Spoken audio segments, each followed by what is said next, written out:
slow up, no I don't take shit. I got no love for the fakeness. If you wanna play tough and wanna hate this, I'll always show up.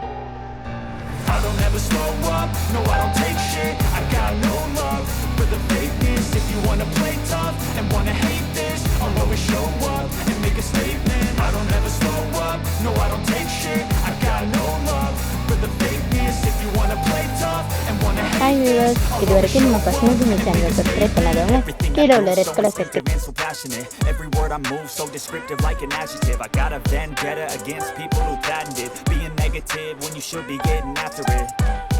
I got facts over tracks, this and that, spitting slow, spitting fast. I could roast, I could gas, think I'm okay at last, but I don't know if that can erase all the past and the pettiness. A reflection of the emptiness, hilarious. You think you're worth my time, you're delirious, mysterious because you hide behind a fake exterior, inferior. You know I'll Hi always be viewers, இதுவரைக்கும் நம்ம பசுமை பூமி சேனலை subscribe பண்ணாதவங்க கீழே உள்ள red colour subscribe பட்டனை அழுத்தி சப்ஸ்கிரைப் பண்ணிக்கோங்க. கூடவே பக்கத்தில் இருக்கிற பெல் பட்டனை கிளிக் பண்ணிக்கோங்க. அப்பதான் நம்ம அப்டேட்ஸ் எல்லாம் உடனுக்குடன் உங்களுக்கு தெரிய வரும். வாங்க வீடியோக்குள்ள போகலாம். இப்போ அனைவருக்கும் வணக்கத்தை தெரிவித்துக் கொண்டு வியூவர்ஸ், இப்போ இன்னைக்கு நம்ம ஒரு முக்கியமான டாப்பிக்கை பற்றி பார்க்க போகிறோம். இதில் என்னன்னு சொன்னால், நம்ம பசுமை பூமியில் இதுவரைக்கும் நிறைய வீடியோக்களை தென்னை மற்றும் மரப்பயிர்கள், அலைகள், தேனிப்பயிற்சி, மரம் ஏறுதல், பயிர்கள், நிறைய இந்த வீடியோவில் நம்ம டோட்டலாக வறட்சி மாவட்டத்தில் இப்போ நம்ம நிற்கிறது பார்த்தீங்கன்னா விருதுநகர் மாவட்டம். அந்த விருதுநகர் மாவட்டம் ஒரு வறட்சி மாவட்டம். மழையினுடைய அளவு கம்மியாக இருக்கும், வெயிலுடைய தாக்கம் அதிகமாக இருக்கும். அந்த வறட்சி மாவட்டத்தில் நம்ம தரிசு இடங்களை நம்ம மேம்பாடு செய்து அதில் அதிக வருமானம் பெறுவது எப்படி, அது எந்த வகையான பயிர்களை சாகுபடி செய்தால் அந்த வறட்சியையும் தாங்கி நமக்கு நிரந்தரமான வருமானத்தை கொடுக்குற பயிர்களை இன்னைக்கு நம்ம கொய்யா செடியை பற்றி பார்க்க போகிறோம். இப்போ நம்ம நிற்கிறது பார்த்தீங்கன்னா, நான் முதலே சொன்ன மாதிரி விருதுநகர் மாவட்டத்தில் வறட்சி மாவட்டத்தில் இந்த விவசாயம் பார்த்தீங்கன்னா உயர்திரு செந்தில்குமார் அவருடைய தோட்டம் பார்த்தீங்கன்னா ஏறக்குறைய ஒரு 2 ஏக்கர் இந்த கொய்யா செடி இது சாகுபடி பண்ணியிருக்காங்க.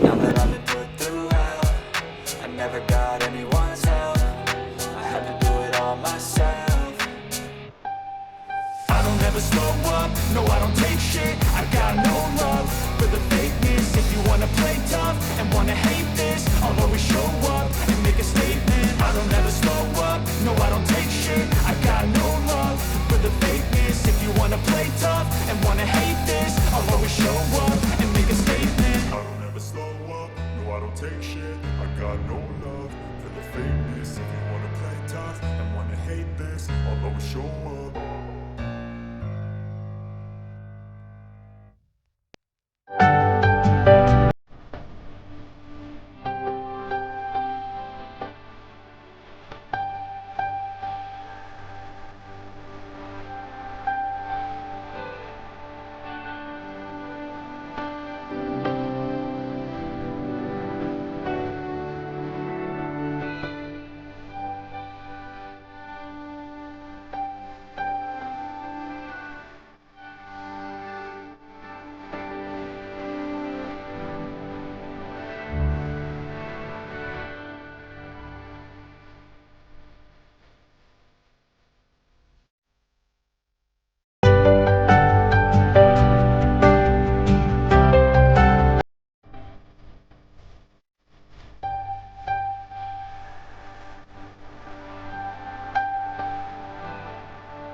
இப்போ இந்த கொய்யா செடியில் இது என்ன வகையை சார்ந்தது, என்ன டைப்பு, இதில் என்ன ரகம், இதில் என்ன வருமானம், இதனுடைய இடைவெளி என்ன, இதை எப்படி நடவு செய்யணும், இதை எப்படி பராமரிக்கிறது, இதனுடைய பூச்சி நோய் கட்டுப்பாடு என்ன, இந்த கொய்யா செடியினுடைய மார்க்கெட்டிங் எப்படி இருக்குது, இந்த கொய்யா செடியை நம்ம செய்தால் நிரந்தரமான வருமானம் கிடைக்குமா என்பதை பற்றி நம்ம இப்போ பார்க்க போகிறோம் வியூவர்ஸ்.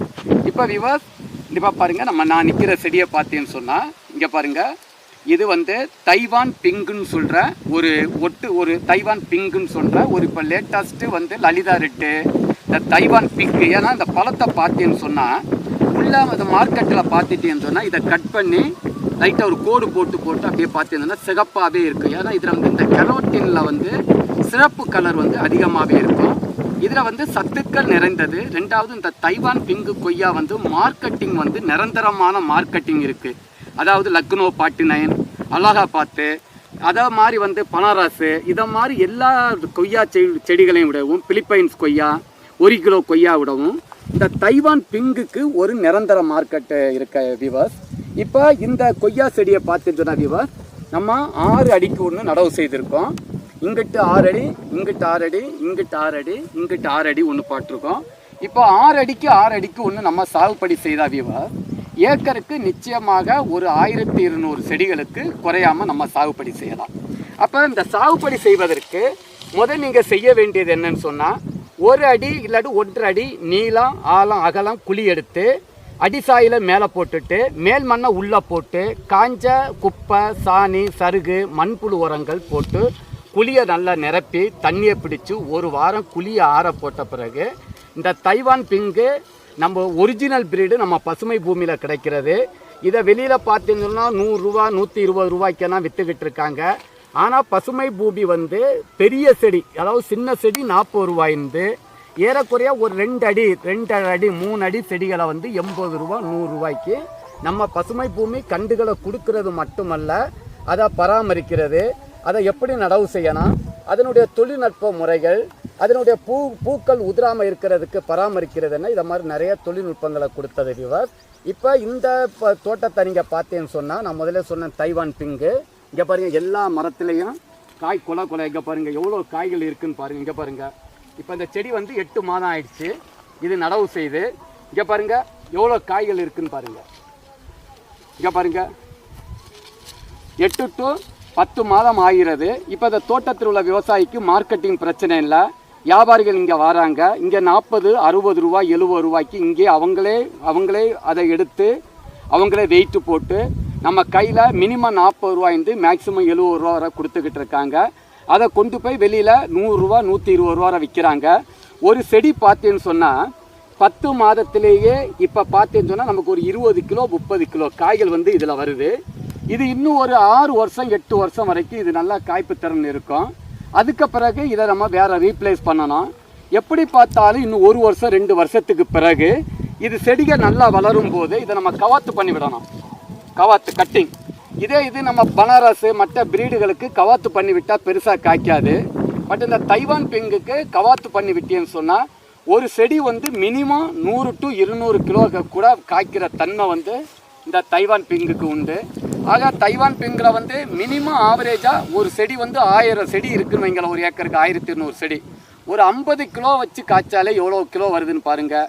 100 கிலோ வச்சின்னு சொன்னால் ஒரு செடியில் 50 கிலோ வச்சாலே 50 கிலோ மினிமம் வைங்க, 50 கிலோ மினிமம் வச்சாலே ஒரு செடிக்கு வந்து 40 ரூபா வச்சு ரேட்டு போட்டாலே 50 × 40 2000 ரூபா.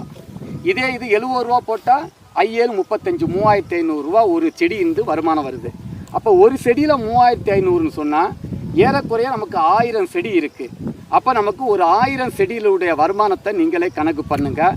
இது வந்து தென்னை, தேங்காய், மற்ற பயிர்கள், மற்ற தோட்ட பயிர்களோட கம்பேர் பண்ணும்போது இதுக்கு நிரந்தர மார்க்கெட் வசதி இருந்தால் நிச்சயமாக சொல்கிறேன், கொய்யா சாகுபடி மிக ஒரு அற்புதமான தென்னையை விடவும் வருமானம் கொடுக்க ஒரு பயிர்.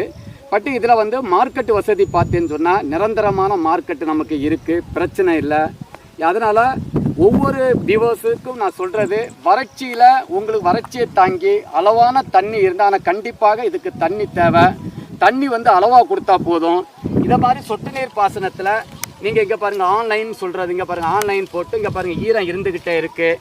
இதை மாதிரி நீங்கள் ஒரு நாள் விட்டு ஒரு நாள் தண்ணி கொடுத்துட்டேன்னு சொன்னால் விவாஸ் நிச்சயமாக ஒரு ஏக்கருக்கு மினிமம் ஒரு 3.5 to 4 லட்சம் ரூபாய் வருமானம் நம்ம அடையலாம் என்பது நம்முடைய பசுமை பூமியினுடைய ஒரு தீர்க்கமான முடிவு. ஆகையால் விவசாயிகளுக்கு வந்து குறுகிய காலத்தில் மானாவாரி தோட்டங்களில் மார்க்கெட்டிங் வசதி இருக்கிற ஏரியா. இதில் வந்து பார்த்தீங்கன்னு சொன்னால் இந்த பூச்சி நோயை பார்த்தேன்னு சொன்னால் இதில் ஒன்றும் பெருசாக ஒன்றும் அட்டாக் பண்ணாது. வெள்ளையினுடைய பாதிப்பு கொஞ்சம் இருக்கும். அதே மாதிரி இந்த ஃப்ரூட் போரல் கொஞ்சம் பாதிப்பு இருக்கும். அதே மாதிரி இதில் வந்து கொய்யாவை வந்து தாக்குற சில பூச்சிகளுடைய பாதிப்புகள் இருந்தாலும் அதை வந்து கட்டுப்படுத்துறதுக்கு பூச்சிக்கொல்லி மருந்துகள் இயற்கை முறையில் கெமிக்கல் முறையில் எல்லாம் இருக்குது. ஆகையால் இதை மாதிரி நம்ம பயன்படுத்தினா நிச்சயமாக சொல்கிறேன் இந்த தைவான் பிங்கு விவசாயிகளுடைய ஒரு மிகப்பெரிய லாபகரமான பயிர். இந்த கண்டுகளை நீங்கள் வெளியில் போய் வாங்கி ஏமாற வேண்டாம். பசுமை பூமியில் ஒரிஜினல் கட்டிங், அதாவது நிறைய பேர் இதில் என்ன பண்ணுறாங்கன்னு சொன்னால், இது ஸ்டெம் கட்டிங் மெத்தடில் தான் உற்பத்தி செய்கிறாங்க. ஆனால் பசுமை பூமியில் லேயரிங் மெத்தடில் பண்ணுறதுனால, கட்டிங் மெத்தடில் பண்ணும்போது இப்போ இந்த செடி இருக்குது, இந்த செடியை இப்படி நம்ம கட் பண்ணி வைக்கிறோம். இப்படி கட் பண்ணி வைக்கும்போது இதை IPA இண்டோல் பெட்ரிக் ஆசிட்டில் இதை கட் பண்ணி ஒரு செடியை 3 கட்டிங்காக போட்டு வைக்கும்போது ஆணி வேர்கள் இதில் பெருசாக உருவாகாது, அதனால் வறட்சியை தாங்காது. பட் லேயரிங் மெத்தடுன்னு சொல்கிறது எப்படின்னு சொன்னால், இந்த செடியை வளைச்சி மண்ணுக்குள்ளே இப்படி விட்டுருவாங்க. இதில் ஒரு லைட்டாக ஒரு கோடு மாதிரி கிழிச்சு ரோஸு போட்டு போடுற மாதிரி அப்படி பண்ணும்போது இதில் வரும்போது வேர்கள் நிறைய இறங்கும். பட் இதனுடைய செலவு கொஞ்சம் கூட வரும். பட் இது வறட்சியை தாங்கி வளர்றனால தயவு செய்து இனி தைவான் பிங்கு செடி வாங்குறவங்க அது கட்டிங் மெத்தடா இல்லை அது லேயரிங் மெத்தடா என்னன்னு கேட்டு தெரிஞ்சுக்கிட்டேன்னு சொன்னால், நீங்கள் இந்த தைவான் பிங்கு நடவு செய்த 3வது மாதத்திலிருந்தே வருமானத்தை கொடுக்க ஆரம்பிச்சிடும். நல்லா வருமானம் வர்றதுக்கு 1 வருஷத்துக்கு பிறகு நல்லா வருமானம் வரும். இப்போ இது ஒரு 8 to 10 மாத செடி இருந்து இருக்கிறோம். ஆகையால் லாபகரமான பயிராகிய தைவான் பிங்கை நீங்கள் எல்லாரும் சாகுபடி செய்து அதனுடைய விதை கண்டுகளை ஒட்டு கண்டுகளை பசுமை பூமி அழுகி பெற்று நீங்கள் நிரந்தரமாக லாபத்தை பெற வேண்டும் என்று கூறி விடைபெறுகிறேன். நன்றி, வணக்கம்.